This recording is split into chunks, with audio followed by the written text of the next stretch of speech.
Okay, this is not a wood destroying insect report. This is new construction. They're not usually contracted for that. But I thought I should make some notes in regard to that, forward thinking. Where do termites live? In the ground. What do they eat? Dead wood. What's wood mulch? Dead wood on the ground next to your home. It's called a clue. It's called a clue. This is a conducive condition. Somebody made a decision that they wanted to put wood mulch next to their house. Also, the bushes should not be in direct contact with the structure. That's conducive too. Carpenter ants can use them as little bridges and then come on up. Some of our rain gutters are below grade. Coming on along, this is nice. I want to point out the good things. See that rain gutter? See the way it's a couple of inches away from the wall and you got a kick out flashing over it? That's how it's supposed to look. Oh my goodness. I could just fall out. Really? Pretty awesome. Coming on along, this front door is not the final door. And it's kind of hard to see. But if you look real hard, lintels, anywhere that's supporting the brick, okay, above the lintels, but we have weep holes up there. Weep holes are good. We have weep holes around the foundation perimeter. Those are good things. Those are good things. Brick is a great product, great building product. This home could burn down, you could still use the bricks. It's a great insulator. But one of the characteristics, architecture is regional, one of the characteristics of brick is that it's porous, and the mortar is porous. Water goes right through it. So we have weep holes. They've got nice little screens installed on these guys. The attention to detail is nice. Impressive even. So if you have an event, water will come out of those. And I've seen water come out of a few of them. But I hope you don't have an event. Most of the time it's just vapor. But anyway, we have these weep holes. See this arch right here? It does not have a lintel. The brick is supporting itself. It's called a Greek arch. So there's no need for a lintel here. But across the straight part right here, that's called a lintel. And when you have a lintel, you have that straightness supporting the brickwork, you're supposed to have weep holes. And we do have weep holes. But what we don't have, okay, is the lintels have not been painted. See the way they're rusting? When metal rusts, it expands. And it can actually cause your brickwork to crack over the fenestrations, which is windows and doors. Rain gutter below grade. Coming on along, sealed. The lintel. We do have weeps. They're hidden, but we do have weep holes. This is a metal panel door with some wooden trim. Now I see what's going on.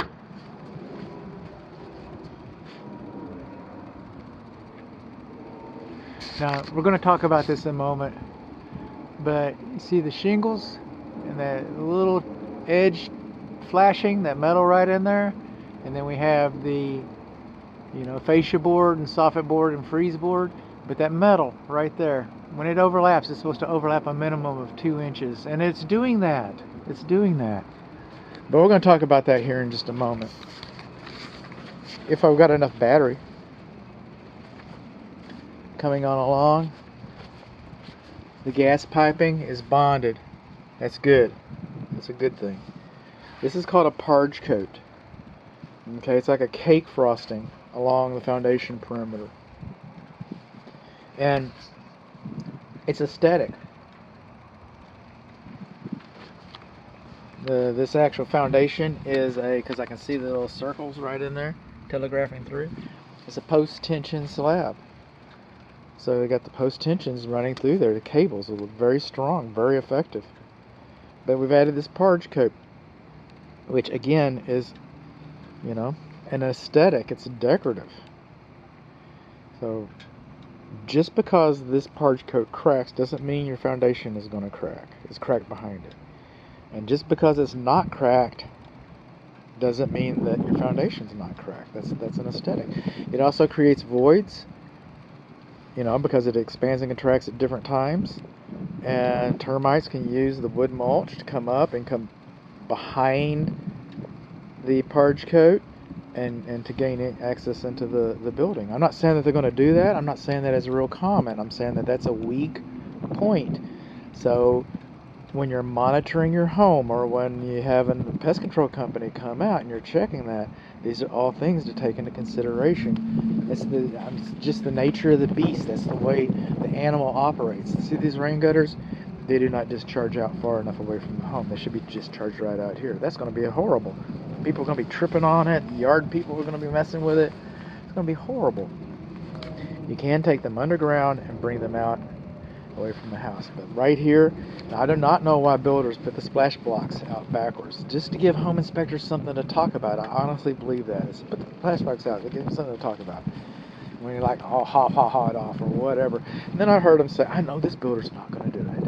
He's like, well, it comes out here and it sprays over the edges and kind of fans it out and aerates it and kind of sprays it. I know that this builder has more respect for you than to use that kind of explanation. I know in my heart. Now, here's another thing that's kind of nice about this. This is very rare for me. I mean, seriously, on my reports, and I don't mind saying the good things. Okay, that's called grading, all right? Most builders get that right. This is the part everybody messes up on, is the drainage. And you've actually got positive slope all the way out to the street. I could just fall over. These are called expansion joints, control joints is what they are, excuse me. Some people call them expansion joints. I just did. You fall into bad habits, don't you? Okay. You have this much brick, it's going to move. We're in North Texas. You have this much brick, it's going to move. So we have these control joints, just like we have the control joints out in the streets. So hopefully these will take all the pressure, and we won't have stair-step cracks, and we won't have to repoint and stuff like that. It'll minimize the cracking in the brick mortar. But these are supposed to be sealed. These are not weep holes. As porous as brick is, and because we need weep holes, this is not a weep hole. Okay, that's a control joint. That's going to let a lot of water behind the wall. These need to be sealed. The control joints need to be sealed. And I believe that's all of them. See? I haven't found one yet, I'll put it that way. There's a double pane vinyl frame with UV glass in them. Nice.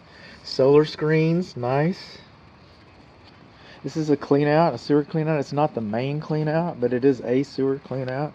The main one's in the front yard. We'll walk by that here in a little bit. Again, this, not just the control joint, but completely around the primary bedroom, suite, bathroom window. How's that for a tongue twister? We used to call it used to have a different name. It was a lot simpler. But anyway, this whole window should be sealed. Going along, rain gutter's too close. We have soffit vents, and we had them back over here, but I'm just, is it okay? That's a good thing. I guess I can take a look up here. What am I seeing? Not much. Got an attic vent up there. This is called a closed valley, California valley. Shingles. That's totally acceptable. Roof coverings. Okay, this might be a 25-year roof. They might sell you a 30-year roof. Whatever they're selling you, you're going to get 14 years out of it. These windows need to be sealed too. So it's just not the control joints, it's all the window fenestrations. Okay, I'm catching on.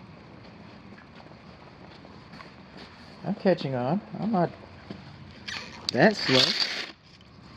I'm slow, but not that slow.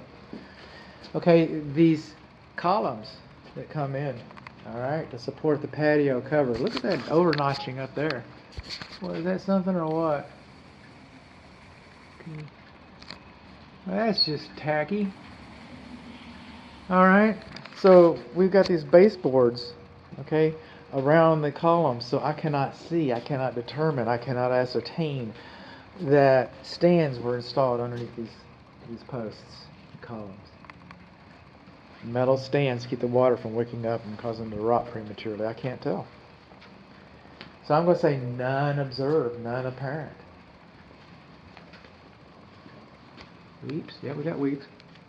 So the lintels need to be painted, the windows need to be sealed, the control joints need to be sealed. We have a gas port here on the patio. This is kind of nice. But you've got, look at here, you got that, you know what a soffit vent is? It's an air intake vent. An air intake vent. So if you go over here and you're, barbecuing bacon fish burgers, all right, and the smoke gets sucked up into your attic, and the house is going to smell like that. You might want to talk. If you're going to put a grill out here, check out the manufacturer's specifications, because you have a fire underneath the roof like this, and it's open fire and it's a grill. Different manufacturers have different specifications.